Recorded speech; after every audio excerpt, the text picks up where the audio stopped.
दोस्तों नमस्कार। दोस्तों एनसीईआरटी श्रृंखला में आज की वीडियो में आप पढ़ेंगे 8वीं कक्षा के इतिहास हमारे अतीत भाग 3 का अंतिम अध्याय अध्याय 12 स्वतंत्रता के बाद। दोस्तों इस अध्याय में आप पढ़ेंगे कि एक नए राष्ट्र का निर्माण किस प्रकार से हुआ, नए संविधान की रचना किस प्रकार हुई और ये प्रश्न की राज्यों का गठन किस प्रकार से किया जाए और कैसे किया जाए। तो आइए शुरू करते हैं। पहला मुद्दा है कि एक नया और खंडित राष्ट्र। दोस्तों 1947 में जब भारत आज़ाद हुआ तो उसके सामने कई बड़ी चुनौतियां थीं। बंटवारे की वजह से 80 लाख शरणार्थी पाकिस्तान से भारत आ गए थे और इन लोगों के लिए रहने का इंतजाम करना और उन्हें रोजगार देना जरूरी था। इसके बाद रियासतों की समस्या थी। तकरीबन 500 रियासतें राजाओं या नवाबों के शासन में चल रही थी। इन सभी को नए राष्ट्र में शामिल होने के लिए तैयार करना एक टेढ़ा काम था। शरणार्थियों और रियासतों की समस्या पर फौरन ध्यान देना बहुत ही जरूरी था और लंबे दौर में इस नवजात राष्ट्र को एक ऐसी राजनीतिक व्यवस्था भी विकसित करनी थी जो यहाँ के लोगों की आशाओं और आकांक्षाओं को सबसे अच्छी तरह व्यक्त कर सके। नवजात राष्ट्र का मतलब ये है कि नया जन्मा हुआ राष्ट्र। चूंकि अखंड भारत बहुत बड़ा था जिसमें बांग्लादेश, भारत और पाकिस्तान का पूरा क्षेत्र आता था, लेकिन स्वतंत्रता के बाद भारत या स्वतंत्रता ही भारत को विभाजन की कीमत में मिली। भारत की स्वतंत्रता के समय इसे दो देशों भारत और पाकिस्तान में विभाजित कर दिया गया था। दोस्तों यहाँ पर देखिए, ये जो चित्र है ये इलाहाबाद में महात्मा गांधी की अस्थियों के विसर्जन का चित्र है, फरवरी 1948 का। यहाँ पर किस प्रकार से देखिए लोगों की भीड़ जमा हुई है। और दोस्तों अभी स्वतंत्रता को 6 महीने भी नहीं हुए थे कि सारा राष्ट्र गहरे शोक में पड़ गया और 30 जनवरी 1948 को कट्टर विचारों वाले नाथूराम गोडसे ने महात्मा गांधी की हत्या कर दी। वह महात्मा गांधी के इस दृढ़ विश्वास से मतभेद रखता था कि हिंदुओं और मुसलमानों को सद्भावना बनाते हुए इकट्ठे रहना चाहिए और उसी शाम हक्के बक्के राष्ट्र ने आकाशवाणी पर जवाहरलाल नेहरू का भावुक भाषण सुना। दोस्तों साथियों, हमारी जिंदगी की रोशनी बुझ गई और चारों तरफ अंधेरा है। हमारे प्रिय नेता राष्ट्रपिता अब नहीं रहे। तो 30 जनवरी को महात्मा गांधी को नाथूराम गोडसे नामक एक क्रांतिकारी युवक ने उनकी हत्या कर दी थी। लेकिन ये माना जाए दोस्तों कि गांधी जी का भारत के स्वतंत्रता में बहुत ही महत्वपूर्ण योगदान था। दोस्तों 1947 भारत की आज़ादी का वर्ष था। तो 1947 में भारत की आबादी बहुत बड़ी थी, तकरीबन 34.5 करोड़, और यह आबादी भी आपस में बटी हुई थी। ये बंटवारा या ये विभाजन में किन किन क्षेत्रों में था? तो ये कई क्षेत्रों में था ये विभाजन, जैसे ऊंची जाति और नीची जाति, बहुल हिंदू समुदाय और अन्य धर्मों को मानने वाले भारतीय। और इस विशाल देश के लोग तरह तरह की भाषाएं बोलते थे। उनके पहनावों में भी भारी फर्क था और उनके खान पान, रहन सहन, काम धंधों में बहुत सारी विविधता थी। और इतनी विविधता वाले लोगों को एक राष्ट्र राज्य के रूप में कैसे संगठित किया जा सकता था, ये भारत की स्वतंत्रता के समय बहुत बड़ा मुद्दा था। दोस्तों एकता की समस्या के साथ ही विकास भी एक बड़ी समस्या थी। लोगों को एकजुट करना और साथ ही देश को विकास के मार्ग पर आगे ले जाना, ये दोनों उस नवोदित राष्ट्र के लिए बहुत बड़ी समस्या थी। स्वतंत्रता के समय भारत की एक विशाल संख्या गांवों में रहती थी। आजीविका के लिए किसान और काश्तकार बारिश पर निर्भर रहते थे और यही स्थिति अर्थव्यवस्था के गैर कृषि क्षेत्रों की भी थी। और अगर फसल चौपट हो जाती तो नाई, बढ़ई, बुनकर और अन्य कारीगरों की आमदनी पर भी संकट पैदा हो जाता था। ऐसा इसलिए था क्योंकि ग्रामीण अर्थव्यवस्था में सभी लोग उसी कृषि पर निर्भर थे और किसानों की खेती या किसानों की उपज से ही अन्य लोगों का पेट भी पलता था। दोस्तों शहरों में फैक्ट्री मजदूर भीड़ भरी झुग्गी बस्तियों में रहते थे जहां शिक्षा और स्वास्थ्य सुविधाओं की खास व्यवस्था नहीं थी। इस विशाल आबादी को गरीबी के चंगुल से निकालने के लिए न केवल खेती की उपज बढ़ाना जरूरी था, बल्कि नए उद्योगों का निर्माण करना था जहां लोगों को रोजगार मिल सके और उनकी आजीविका की व्यवस्था हो सके। दोस्तों एकता और विकास की प्रक्रियाओं को साथ साथ चलना था, ये बहुत जरूरी था क्योंकि किसी देश के नवनिर्माण या पुनर्निर्माण के लिए सभी क्षेत्रों में, सभी जो है जाति, धर्म, संप्रदायों में एकता और दूसरी चीज विकास, ये दोनों प्रक्रियाएं एक साथ चलनी जरूरी होती हैं। और अगर भारत के विभिन्न तबकों के बीच मौजूद मतभेदों को दूर न किया जाता तो वे हिंसक और बहुत खतरनाक टकरावों का रूप ले सकते थे। लिहाजा ऐसे टकराव देश के लिए महंगे भी पड़ते थे, कहीं ऊंची जाति और नीची जाति के बीच, कहीं हिंदुओं और मुसलमानों के बीच, तो कहीं किसी और वजह से तनाव की आशंका बनी हुई थी। दूसरी तरफ अगर आर्थिक विकास के लाभ आबादी के बड़े हिस्से को नहीं मिलते हैं तो और ज़्यादा भेदभाव पैदा हो सकता था, और ऐसी स्थिति में अमीर और गरीब, शहर और देहात, संपन्न और पिछड़े इलाकों का फर्क पैदा हो सकता था। और इन सभी समस्याओं को सुलझाना भारत की प्रथम प्राथमिकता थी स्वतंत्रता के बाद। दोस्तों, नए संविधान की रचना भी एक प्रमुख मुद्दा है। संविधान क्या होता है? तो संविधान नियमों और कानूनों का संग्रह होता है जिसके आधार पर किसी राष्ट्र की शासन व्यवस्था और नागरिकों की शक्ति तथा संबंधों का विश्लेषण या निर्वहन किया जाता है। दोस्तों, दिसंबर 1946 से नवंबर 1949 के बीच तकरीबन 300 भारतीयों ने देश के राजनीतिक भविष्य के बारे में लंबा विचार विमर्श किया, जिसको कि संविधान सभा कहा जाता है। दोस्तों, संविधान सभा की बैठकें नई दिल्ली में आयोजित की गई थी, परंतु इसके सदस्य पूरे देश में फैले हुए थे और वे बहुत सारी राजनीतिक पार्टियों के प्रतिनिधि थे। इन्हीं चर्चाओं और विचार विमर्श के फलस्वरूप भारत का संविधान लिखा गया, जिसको 26 जनवरी 1950 को लागू किया गया। हमारे संविधान की एक खासियत ये थी कि उसमें सार्वभौमिक वयस्क मताधिकार का प्रावधान किया गया था।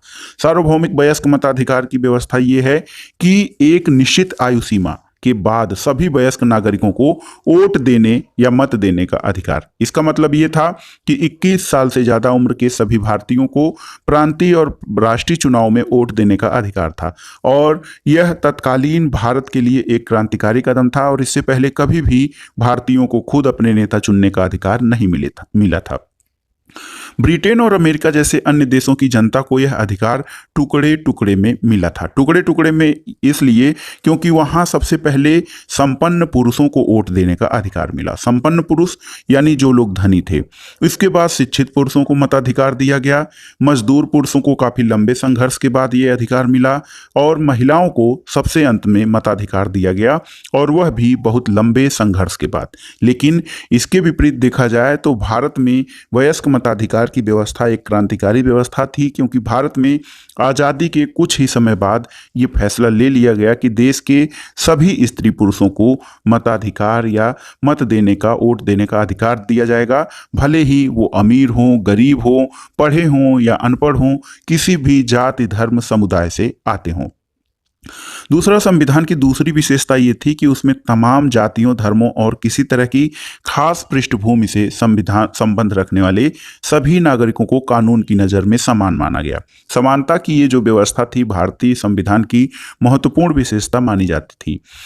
भारत के कुछ लोग ये चाहते थे कि भारत की राजनीतिक व्यवस्था हिंदू आदर्शों पर आधारित हो और भारत को एक हिंदू राष्ट्र घोषित किया जाए, और अपने बात के समर्थन में उन्होंने पाकिस्तान का उदाहरण दिया, जिसका गठन एक खास समुदाय यानी मुस्लिमों के हितों की रक्षा के लिए किया गया था। लेकिन भारतीय प्रधानमंत्री जवाहरलाल नेहरू का स्पष्ट मत था कि हिंदू पाकिस्तान नहीं बन सकता और ना ही बनना चाहिए। तो कुल मिलाकर भारत में संविधान की जो विशेषता थी ये था कि इसमें विभिन्न जाति, धर्म, संप्रदायों के रहते हुए भी उनमें परस्पर समानता का भाव जो है उसमें रखा गया था। मुसलमानों के अलावा भारत में सिख और ईसाइयों की भी बड़ी संख्या थी, और इनके अलावा पारसी, जैन और अन्य धर्मों के लोग भी थे। नए संविधान में इन सभी समुदायों को लोगों को वही अधिकार दिए गए जो अधिकार हिंदुओं को दिए गए थे। चाहे सरकारी या निजी क्षेत्र की नौकरियों का सवाल हो या कानून से संबंधित कोई मामला हो, इन सभी समुदायों के लोगों को भी वैसे ही अवसर देने का प्रावधान किया गया जैसे कि हिंदुओं को दिया जा रहा था। भारतीय संविधान की जो तीसरी विशेषता ये थी कि इसमें समाज के निर्धन और सबसे वंचित तबकों के लिए विशेष सुविधाओं की व्यवस्था की गई थी। भारत के सम्मान को कलंकित करने वाली छुआछूत के चलन को खत्म कर दिया गया था, और अब तक हिंदुओं के मंदिरों में केवल ऊंची जातियों के लोग ही जाते थे, लेकिन अब उन्हें सभी लोगों के लिए खोल दिया गया। जिन्हें अब तक अस्पृश्य या अछूत माना जाता था, अब वे भी मंदिरों में जा सकते थे। एक लंबी बहस के बाद संविधान सभा ने यह भी तय किया कि विधायिका की कुछ सीटें और सरकारी नौकरियों में कुछ हिस्सा निचली जातियों या जो पिछड़ी जातियां हैं हमारे, उनके सदस्यों के लिए आरक्षित किया जाए। कुछ लोगों की दलील थी कि अछूत, जिन्हें उस समय हरिजन कहा जाता था, उम्मीदवारों के पास इतने अंक या शैक्षणिक योग्यता नहीं होती कि वे भारतीय प्रशासनिक सेवा जैसी प्रतिष्ठित नौकरियों में जा सकें। लेकिन जैसा कि संविधान सभा के सदस्य H.J. खांडेकर ने कहा था कि हरिजनों की अक्षमता के लिए ऊंची जातियां जिम्मेदार हैं, वो नहीं। अपने सुविधा संपन्न सहकर्मियों को संबोधित करते हुए खांडेकर ने कहा था कि हमें हजारों साल तक दबाकर रखा गया है। आप लोगों ने हमें अपनी सेवा में लगाए रखा और हमें इस कदर दबाया है कि अब न केवल हमारे मस्तिष्क और शरीर बल्कि हमारा हृदय भी काम नहीं करता और ना ही हम आगे बढ़ पाने में सक्षम हैं। भूतपूर्व अछूतों के साथ आदिवासियों या अनुसूचित जनजातियों को भी विधायिका और नौकरियों में आरक्षण दिया गया। अनुसूचित जातियों की तरह इन भारतीयों को भी वंचित रखा गया था और उनके साथ भेदभाव किया गया था। आदिवासी आधुनिक स्वास्थ्य सुविधाओं और शिक्षा से वंचित थे। उनकी जमीन और जंगलों पर समुदाय से बाहर के ताकतवर लोगों ने कब्जा जमा लिया था और संविधान से उन्हें जो नए अधिकार मिले उनका उद्देश्य इस स्थिति में सुधार लाने का था। संविधान सभा के सदस्यों ने केंद्र और राज्य सरकार की शक्तियों और अधिकारों के बंटवारे पर भी लंबी चर्चा की। कुछ लोगों का मानना था कि केंद्र के हित सबसे महत्वपूर्ण होने चाहिए। उन लोगों का कहना था कि यदि केंद्र मजबूत होगा तभी वह पूरे देश की उन्नति के लिए सोचने और योजना बनाने में सक्षम होगा। लेकिन कुछ सदस्य ऐसे थे जिनका मानना था कि राज्यों को ज्यादा स्वायत्तता और आजादी मिलनी चाहिए। मैसूर के एक सदस्य का कहना था कि मौजूदा व्यवस्था में लोकतंत्र दिल्ली में केंद्रित है और इसलिए बाकी देश में वह इसी भावना और इसी अर्थ में साकार नहीं हो रहा है। मद्रास के एक सदस्य का आग्रह था कि राज्य स्तर पर लोगों की कुशलक्षेम का प्रारंभिक भार प्रांतीय सरकारों के ऊपर ही होना चाहिए और इन मतभेदों को दूर करने के लिए संविधान में विभिन्न विषयों को 3 सूचियों में बांट दिया गया, जो कि केंद्रीय सूची, राज्य सूची और समवर्ती सूची थे। केंद्रीय सूची में केंद्र सरकार या केंद्र जो हमारी केंद्रीय सत्ता थी उसके लिए महत्वपूर्ण विषय रखे गए, जिनमें कराधान, रक्षा और विदेश मामलों को रखा गया। ये ऐसे विषय थे जो केवल केंद्र सरकार के अधीन थे। राज्य सूची में शिक्षा और स्वास्थ्य जैसे विषय शामिल किए गए, जिनकी जिम्मेदारी मुख्य रूप से राज्य सरकारों के ऊपर थी। और समवर्ती सूची में वन और कृषि आदि ऐसे विषयों को रखा गया जिनके बारे में केंद्र और राज्य सरकारें दोनों संयुक्त रूप से फैसला ले सकते थे। यहाँ पर देखिए इस चित्र में डॉक्टर भीमराव अंबेडकर, ये 1891 से 1956 इनका जीवन काल रहा है। दोस्तों, इनको प्यार से लोग बाबा साहब के नाम से पुकारते थे। वह एक मराठी भाषी दलित परिवार से थे और डॉक्टर अंबेडकर एक जाने माने वकील और अर्थशास्त्री थे। उन्हें दलितों का महान नेता और भारतीय संविधान का जनक कहा जाता है। भारतीय संविधान के निर्माण में उनकी अत्यंत महत्वपूर्ण भूमिका रही थी। दोस्तों, संविधान सभा में एक और मुद्दे पर या एक अन्य विशेषता इसकी ये थी कि भाषा के सवाल पे बड़ी तीखी बहस हुई थी। बहुत सारे लोगों का मानना था कि अंग्रेजों के साथ अंग्रेजी भाषा को भी विदा कर दिया जाना चाहिए। उनका कहना था कि अंग्रेजी की जगह हिंदी को अपनाया जाना चाहिए, लेकिन जो लोग हिंदी नहीं बोलते थे उनकी राय अलग थी। संविधान सभा में बोलते हुए टी.टी. कृष्णमाचारी ने दक्षिण के लोगों की ओर से चेतावनी देते हुए कहा कि अगर उन पर हिंदी थोपी गई तो वहां के बहुत सारे लोग भारत से अलग हो जाएंगे। और इस विवाद से बचने के लिए आखिरकार बीच का रास्ता निकाला गया और संविधान निर्माताओं ने हिंदी को भारत की राजभाषा का दर्जा दिया, जबकि अदालतों, सेवाओं, विभिन्न राज्यों के बीच संचार आदि के लिए अंग्रेजी के प्रयोग का फैसला लिया गया। तो इस प्रकार से हिंदी और अंग्रेजी दोनों को ही महत्व देते हुए इसमें हमारे संविधान में व्यवस्था की गई। दोस्तों, संविधान की रचना में बहुत सारे भारतीयों ने योगदान दिया था। केवल एक व्यक्ति के विचार और एक व्यक्ति के दिमाग की उपज नहीं है भारतीय संविधान, इसमें बहुत सारे भारतीयों ने योगदान दिया। इनमें सबसे महत्वपूर्ण योगदान डॉक्टर भीमराव अंबेडकर का था, जो संविधान सभा की प्रारूप समिति यानी ड्राफ्ट कमेटी के अध्यक्ष थे और इनके नेतृत्व में दस्तावेज को अंतिम रूप दिया गया था। संविधान सभा के सामने अपने आखिरी भाषण में डॉक्टर अंबेडकर ने कहा था कि राजनीतिक लोकतंत्र के साथ साथ आर्थिक और सामाजिक लोकतंत्र भी जरूरी है।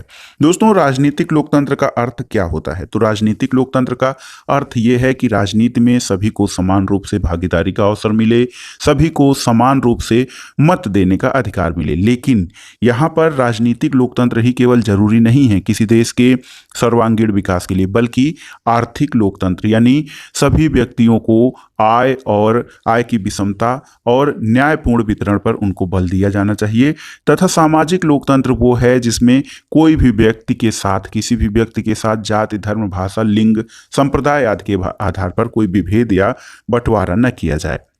दोस्तों, यदि लोगों को वोट डालने का अधिकार दे दिया जाता है तो इससे अमीर, गरीब और ऊंची और नीची जाति का फासला अपने आप खत्म नहीं हो जाएगा। उन्होंने कहा कि नए संविधान के साथ भारत अंतर विरोधों के एक नए युग में प्रवेश करने जा रहा है और राजनीति में हमारे पास समानता होगी और सामाजिक और आर्थिक जीवन में हम असमानता की राह पर चलेंगे। राजनीति में हम एक व्यक्ति, एक वोट और एक मूल्य के सिद्धांत का पालन करेंगे, लेकिन इसके विपरीत अपनी सामाजिक और आर्थिक संरचना के फलस्वरूप हम सामाजिक और आर्थिक जीवन में एक व्यक्ति, एक मूल्य के सिद्धांत का निषेध करते रहेंगे। अब अगला मुद्दा ये हुआ संविधान के निर्माण के बाद कि भारत में राज्यों का गठन कैसे किया जाए। दोस्तों, 1920 के दशक में स्वतंत्रता संघर्ष की मुख्य पार्टी जो भारतीय राष्ट्रीय कांग्रेस थी, इसने आश्वासन दिया कि जैसे ही देश आजाद हो जाएगा, प्रत्येक बड़े भाषाई या भाषा से संबंधित समूह का अपना अलग प्रांत होगा। आज़ादी मिलने के बाद कांग्रेस ने इस आश्वासन को पूरा करने के लिए कोई कदम नहीं उठाया, क्योंकि भारत धर्म के आधार पर बढ़ चुका था। इसलिए महात्मा गांधी की तमाम इच्छाओं और प्रयासों के बावजूद यह स्वतंत्रता एक राष्ट्र को नहीं बल्कि दो राष्ट्रों को मिल रही थी। देश विभाजन के फलस्वरूप हिंदुओं और मुसलमानों के बीच हुए भीषण दंगों में 10 लाख से ज़्यादा लोग मारे गए थे। ऐसे में ये चिंता स्वाभाविक थी कि क्या हमारा देश भाषा के आधार पर इस तरह के बंटवारे को झेल सकता था। दोस्तों, यदि भाषा के आधार पर बंटवारा किया जाता तो और भी आपदा या और भी कठिन समस्या देश के सामने आ सकती थी। प्रधानमंत्री जवाहरलाल नेहरू और उप प्रधानमंत्री वल्लभ भाई पटेल दोनों ही भाषा के आधार पर राज्यों की गठन की नीति के विरोधी थे। विभाजन के बाद नेहरू ने कहा था कि उपद्रवकारी प्रवृत्तियां सिर उठा रही हैं, जिन पर अंकुश लगाने के लिए राष्ट्र को और शक्तिशाली और एकजुट होना चाहिए, वरना पटेल ने कहा था कि इस समय भारत की पहली और आखिरी जरूरत है कि उसे एक राष्ट्र बनाया जाए। राष्ट्रवाद को बढ़ावा देने वाली हर चीज़ आगे बढ़नी चाहिए और उसके रास्ते में रुकावट डालने वाली हर चीज़ को खारिज कर दिया जाना चाहिए। हमने यही कसौटी भाषाई प्रांतों के सवाल पर भी अपनाई है और इस कसौटी के हिसाब से हमारी राय में भाषाई आधार पर राज्यों के गठन की मांग को समर्थन नहीं दिया जा सकता। यानी भारत के प्रधानमंत्री और उप प्रधानमंत्री दोनों ही भाषा के आधार पर राज्यों के गठन के विरोधी थे। दोस्तों, कांग्रेस के नेता अपने वायदे से पीछे हट रहे थे, इसलिए जगह जगह असंतोष पैदा हुआ। कन्नड़ भाषी, मलयालम भाषी, मराठी भाषी सभी अपने अपने राज्य के इंतजार में थे। सबसे गहरा असंतोष मद्रास प्रेसिडेंसी के तेलुगु भाषी जिलों में दिखाई दिया। 1952 के आम चुनाव में नेहरू वहां चुनाव प्रचार के लिए गए तो लोगों ने उन्हें काले झंडे दिखाए और हमें आंध्र चाहिए के नारे लगाए। उसी साल अक्टूबर में वयोवृद्ध गांधीवादी पोट्टी श्रीरामुलु तेलुगु भाषियों के हितों की रक्षा के लिए आंध्र राज्य के गठन की मांग करते हुए भूख हड़ताल पर बैठ गए। जैसे जैसे अनशन आगे बढ़ा, बहुत सारे लोग श्रीरामुलु के समर्थन में आगे आने लगे। जगह जगह लोग हड़ताल करने लगे और जुलूस निकालने लगे। यहाँ पर देखिए, गांधीवादी नेता पी श्रीरामुलु तेलुगु भाषियों के लिए अलग राज्य की मांग करते हुए अनशन पर बैठे और उसी में उनकी मृत्यु हो गई थी। 58 दिन के अनशन के बाद 15 सितंबर 1952 को पी श्रीरामुलु का देहांत हो गया और जैसा कि एक अखबार ने कहा था कि श्रीरामुलु के देहांत की खबर ने पूरे आंध्र को अस्त व्यस्त कर डाला। विरोध इतना व्यापक और गहरा था कि केंद्र सरकार को आखिरकार यह मांग माननी पड़ी और 1 अक्टूबर 1953 को आंध्र के रूप में एक नए राज्य का गठन किया, जो बाद में आंध्र प्रदेश बना। और एक प्रश्न आपके लिए यहाँ से ये भी बनता है कि भारत में भाषाई आधार पर गठित होने वाला पहला राज्य आंध्र प्रदेश था।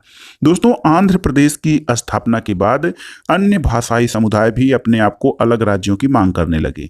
इसके फलस्वरूप एक राज्य पुनर्गठन आयोग का निर्माण किया गया।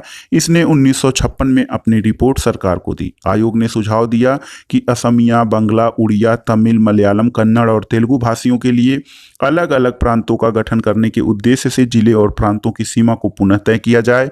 उत्तर भारत के विशाल हिंदी भाषी क्षेत्र को बांटकर कई राज्य बना दिए जाएं और कुछ समय बाद 1960 में बंबई प्रांत को मराठी और गुजराती भाषी 2 अलग राज्यों में बांट दिया गया। और 1966 में पंजाब का विभाजन हुआ और हरियाणा को अलग राज्य के रूप में मान्यता दी गई। पंजाब में पंजाबी भाषियों जिनमें से ज़्यादातर सिख थे और हरियाणा में हरियाणवी या हिंदी बोलने वालों की बहुतायत थी। और इस प्रकार देखा जाए तो प्रत्यक्ष अप्रत्यक्ष रूप से भाषाई आधार पर ही कई राज्यों का गठन हुआ। यहाँ पर देखिए भाषाई राज्यों का गठन, लाल कलर में जो है वो 14 अगस्त 1947 से पहले भारतीय प्रांत, और इसमें देखिए और रियासतों का दिखाया गया है। जो हल्के रेड कलर में है वो ब्रिटिश रियासतें हैं और भारतीय रियासतें हैं, और पीले कलर में ब्रिटिश भारत के राज्यों को दिखाया गया है। तो यहाँ पर देखिए गिलगिट, जम्मू कश्मीर, ये सब रियासतों के रूप में हैं। इसमें राजपूताना, अजमेर, मेवाड़, बलूचिस्तान, हैदराबाद, इसके अलावा पूर्वी भारत, मैसूर, ये सभी राज्य जो थे रियासतों के अंतर्गत थे। इसके अलावा जो येलो कलर में जो दिखाया गया है पंजाब, दिल्ली, मथुरा, बनारस, बिहार, बंगाल और मद्रास, उड़ीसा, देखिए ये सब राज्य ब्रिटिश भारत के अंतर्गत आते थे। इसके अलावा यहाँ पर जब रियासतों के शासक भारत अथवा पाकिस्तान से जुड़ने के लिए मान गए या फिर हरा दिए गए तो उनकी रियासतें खत्म हो गई। लेकिन 31 अक्टूबर 1956 तक कई ऐसी रियासतों को प्रशासनिक इकाइयों के रूप में बनाए रखा गया। इसलिए 1947-48 से 31 अक्टूबर 1956 की कालावधि के लिए उन्हें भूतपूर्व रियासत कहा जाता है। रेड कलर में भूतपूर्व रियासतें और येलो कलर में अन्य राज्यों को दिखाया गया है। इसके बाद दोस्तों ये जो चित्र दिया गया है ये 1 नवंबर 1956 से पहले के भारतीय राज्यों का है। यहाँ पर देखिए ये जो चित्र है 1975 में भारतीय राज्यों को इसमें दर्शाया गया है दोस्तों। तो एक प्रकार से देखें अगर जो हम, तो भारतीय राज्यों की संरचना किस प्रकार से उसके बारे में आप यहाँ से जान सकते हैं। दोस्तों ये देखिए एक चित्र है, यहाँ पर महानदी के पानी को रोकने के लिए बनाया गया पुल, और स्वतंत्र भारत में पुल और बांध विकास का प्रतीक बन गए थे। और एक सेंटेंस आप याद रखिएगा कि ये जो बहुउद्देशीय नदी घाटी परियोजना है जिनसे कि बांध बनाकर सिंचाई और विद्युत की प्राप्ति की जा सकती थी, विद्युत ऊर्जा, इनको जवाहरलाल नेहरू ने आधुनिक भारत के मंदिर कहा था। अब अगला मुद्दा ये उठा कि संविधान बन गया, राज्यों का गठन, और अब विकास की योजनाएं किस प्रकार से बनाई जाएं। दोस्तों भारत और भारतीयों को गरीबी से मुक्त कराने और आधुनिक तकनीकी और औद्योगिक आधार पर निर्मित करने के लिए भारत जो है प्रतिबद्ध था। 1950 में सरकार ने आर्थिक विकास के लिए नीतियां बनाने और उनको लागू करने के लिए योजना आयोग या प्लानिंग कमीशन का गठन किया। इसके बारे में ज्यादातर सहमति थी कि भारत मिश्रित अर्थव्यवस्था के रास्ते पर चलेगा। मिश्रित अर्थव्यवस्था का अर्थ ये होता है कि यहाँ पर जो विकास के क्षेत्र में या अर्थव्यवस्था में निजी क्षेत्र और सार्वजनिक क्षेत्र दोनों एक साथ काम करेंगे। दोस्तों लेकिन समस्या ये थी कि कौन से उद्योग सरकार द्वारा और कौन से उद्योग बाजार द्वारा यानी निजी उद्योगपतियों द्वारा चलाए जाएंगे और राज्यों के बीच किस तरह से संतुलन बनाया जाएगा, इन सबको परिभाषित करने का काम योजना आयोग का था। 1956 में दूसरी पंचवर्षीय योजना तैयार की गई। पहली पंचवर्षीय योजना 1951 से 1956 तक चली और दूसरी पंचवर्षीय योजना 1956 में तैयार की गई, और इस योजना में इस्पात जैसे भारी उद्योग और विशाल बांध परियोजनाओं आदि पर सबसे ज्यादा जोर दिया गया। यहाँ पर देखिए मध्य प्रदेश में स्थित गांधी सागर बांध पर काम चल रहा है, और मध्य प्रदेश में ये चंबल नदी पर बनाए गए 4 बांधों में से पहला था। इसका निर्माण 1960 में पूरा हुआ था। दोस्तों भारी उद्योग पर जोर और अर्थव्यवस्था की राज्य नियंत्रण की कोशिशें अगले कुछ दशकों तक आर्थिक नीति को प्रभावित करती रहीं, और इस पद्धति के बहुत सारे समर्थक थे तो कुछ मुखर विरोधी भी थे। कुछ लोगों को लगता था कि इस प्रणाली से खेती पर पर्याप्त जोर नहीं दिया जा रहा है, और कुछ लोगों का कहना था कि प्राथमिक शिक्षा की उपेक्षा हो रही है। कुछ लोगों का मत था कि आर्थिक नीतियों के कारण पर्यावरण पर पड़ रहे प्रभावों पर उचित ध्यान नहीं दिया गया है। महात्मा गांधी की अनुयायी मीराबेन ने 1949 में लिखा था कि विज्ञान और मशीनरी के द्वारा मानवता को कुछ समय तक भारी फायदा हो सकता है, लेकिन आखिरकार तबाही ही मिलेगी। हमें कुदरत या प्रकृति के संतुलन का अध्ययन करके उसके नियमों के हिसाब से अपनी जिंदगी चलानी चाहिए, तभी हम स्वस्थ और नैतिक रूप में में सभ्य प्रजाति के रूप में जीवित रह पाएंगे। दोस्तों यहाँ पर देखिए भिलाई इस्पात संयंत्र में जवाहरलाल नेहरू भ्रमण पर गए हैं और भिलाई इस्पात कारखाने की स्थापना 1959 में तत्कालीन सोवियत संघ की सहायता से की गई थी और छत्तीसगढ़ के पिछड़े ग्रामीण इलाके में ये कारखाना आधुनिक भारत के विकास के लिए महत्वपूर्ण प्रतीक बन गया था। दोस्तों पंचवर्षीय योजनाओं पर पंडित जवाहरलाल नेहरू जो कि भारत के प्रथम प्रधानमंत्री थे, उनका क्या विचार था? प्रधानमंत्री जवाहरलाल नेहरू योजना प्रक्रिया या प्लानिंग के बहुत भारी समर्थक थे। उन्होंने राज्यों के मुख्यमंत्रियों के नाम लिखे अपने पत्र में प्लानिंग और उसके आदर्श तथा उद्देश्यों की व्याख्या की। 22 दिसंबर 1952 को एक पत्र में उन्होंने लिखा था कि पंचवर्षीय योजना के पीछे भारत की एकता और देश के विभिन्न जनसमूहों के विराट आपसी सहयोग की धारणा निहित है और योजना आयोग से कुल मिलाकर जो है केंद्र और राज्यों के बीच योजनाओं के निर्माण में समरूपता आएगी और उनके विकास का मार्ग प्रशस्त होगा। इसलिए अब ये हमारी जिम्मेदारी है कि ठंडे अक्षरों में लिखी योजना आयोग एक ऐसा जीवंत गतिशील उद्यम बना दे कि वह लोगों की कल्पनाओं को साकार कर सके। दोस्तों एक स्वतंत्र विदेश नीति की चाह भी बहुत ही महत्वपूर्ण थी और ऐसे समय में जब भारत आज़ाद हुआ था, दुनिया एक प्रकार से शीत युद्ध के दौर से गुजर रही थी। देखिए जिस समय भारत को आज़ादी मिली तब तक दूसरे विश्व युद्ध की तबाही को कुछ ही समय हुआ था। 1945 में गठित की गई नई अंतर्राष्ट्रीय संस्था संयुक्त राष्ट्र अभी अपने 100 काल में था। 1950 और 60 के दशकों में शीत युद्ध का उदय हुआ। शीत युद्ध के बारे में हम किसी और वीडियो में जानेंगे। कोल्ड वॉर क्या है?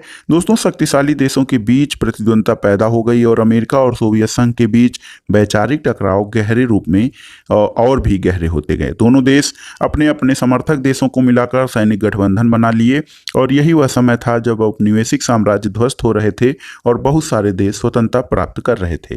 प्रधानमंत्री जवाहरलाल नेहरू नव स्वाधीन भारत के विदेश मंत्री थे। उन्होंने इस संदर्भ में स्वतंत्र भारत की विदेश नीति की रूपरेखा तैयार की और गुटनिरपेक्ष आंदोलन इसी विदेश नीति का मूल आधार था।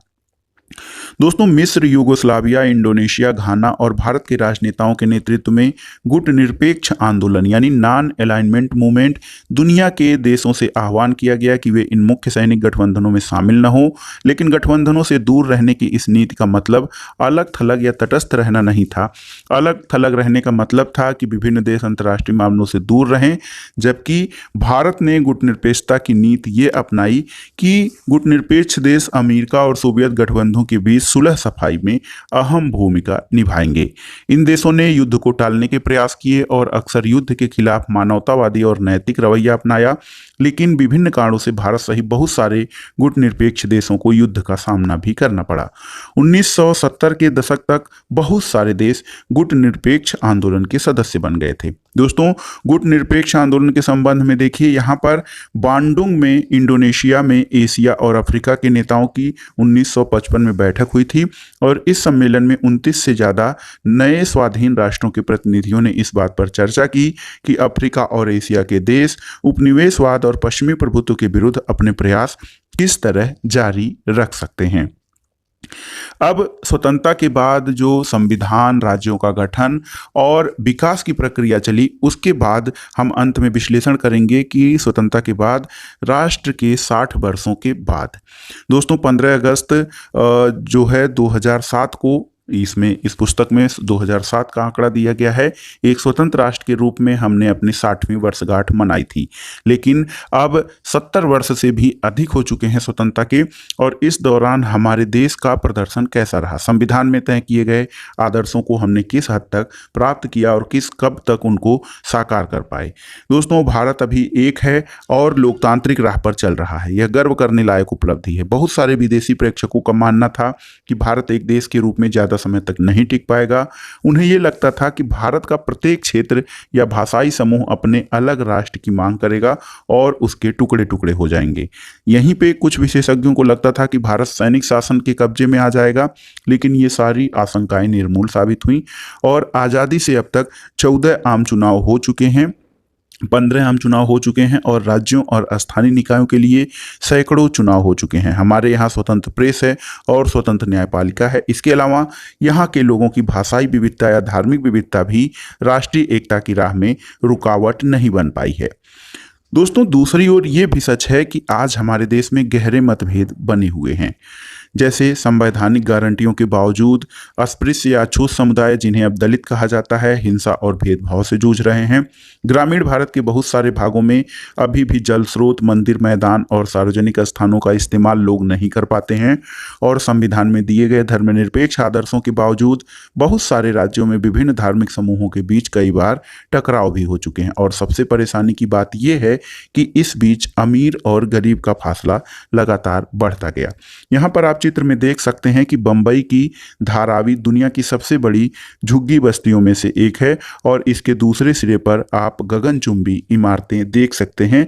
झुग्गी बस्तियों में गरीब लोग रहते हैं और गगनचुंबी इमारतों में अमीर लोग रहते हैं। दोस्तों ऐसा है कि जो ये असमानता है अमीर गरीब के बीच की खाई, ये भी बढ़ी है। हमारा संविधान कानून की नज़र में सबको बराबर मानता है, यानी सभी को समानता का अधिकार दिया गया है। लेकिन असली जिंदगी में कुछ भारतीय औरों के मुकाबले ज़्यादा बराबर हैं। स्वतंत्रता और समय की तय की गई कसौटियों के हिसाब से देखा जाए तो भारतीय गणतंत्र बहुत बड़ी सफलता का दावा नहीं, लेकिन यह भी सच है कि वह विफल भी नहीं हुआ है।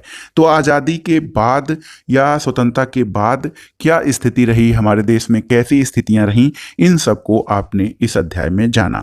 अब आइए देखते हैं अन्यत्र में एक विशेष जानकारी कि श्रीलंका में क्या हुआ। दोस्तों 1956 में जिस समय भारत में भाषा के आधार पर राज्यों का पुनर्गठन किया जा रहा था, उसी समय श्रीलंका, इसका तत्कालीन नाम सीलोन था, उसकी संसद ने एक कानून पारित करके सिंघली भाषा को देश की राजभाषा का दर्जा दे दिया।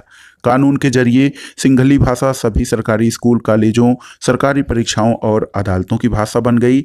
श्रीलंका के उत्तर में रहने वाले तमिल भाषी अल्पसंख्यकों ने इस नए कानून का विरोध किया। एक तमिल सांसद ने कहा कि जब आप मुझसे मेरी भाषा छीन लेते हैं तो आप मेरा सब कुछ छीन लेते हैं। एक और नेता ने चेतावनी दी कि आप सीलोन को बांटना चाहते हैं, निश्चिंत रहिए, मैं आश्वासन देता हूं कि आपको एक विभाजित सीलोन ही मिलेगा।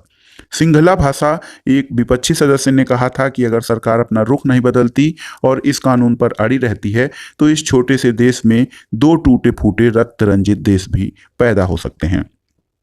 दोस्तों पिछले कई दशकों में श्रीलंका में गृह युद्ध रहा, जो इस कारण पैदा हुआ कि वहां के तमिल भाषी अल्पसंख्यकों पर सिंघली भाषी थोपी जा रही है। और एक अन्य दक्षिण एशियाई देश पाकिस्तान भी इसलिए दो टुकड़ों में बंट गया था, क्योंकि पूर्वी पाकिस्तान के बांग्ला भाषी लोगों को लगता था कि पाकिस्तान में उनकी भाषा को दबाया जा रहा था। इसके विपरीत भारत एकीकृत राष्ट्र के रूप में और एक सफल लोकतंत्र के रूप में कायम रहा है, कुछ हद तक इसलिए कि यहाँ बहुत सारी क्षेत्रीय भाषाओं को फलने फूलने का मौका दिया गया है।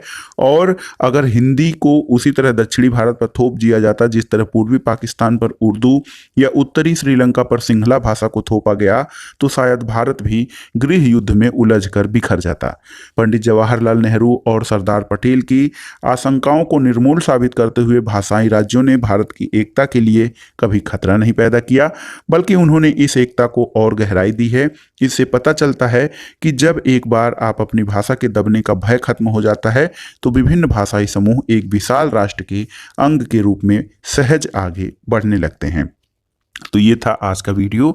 8वीं कक्षा के इतिहास को हमने आज समाप्त कर लिया है। वीडियो आपको कैसा लगा हमें कमेंट बॉक्स में जरूर बताइएगा, और इस अध्याय में जो महत्वपूर्ण तथ्य आए हैं उनको आप अलग से नोट कर लीजिएगा। वीडियो देखने के लिए धन्यवाद दोस्तों। आगे अन्य इसी प्रकार के ज्ञानवर्धक वीडियो से जुड़े रहने के लिए हमारे चैनल को लाइक करें, सब्सक्राइब करें और अन्य लोगों को भी इसके बारे में बताएं। वीडियो देखने के लिए धन्यवाद दोस्तों। नमस्कार।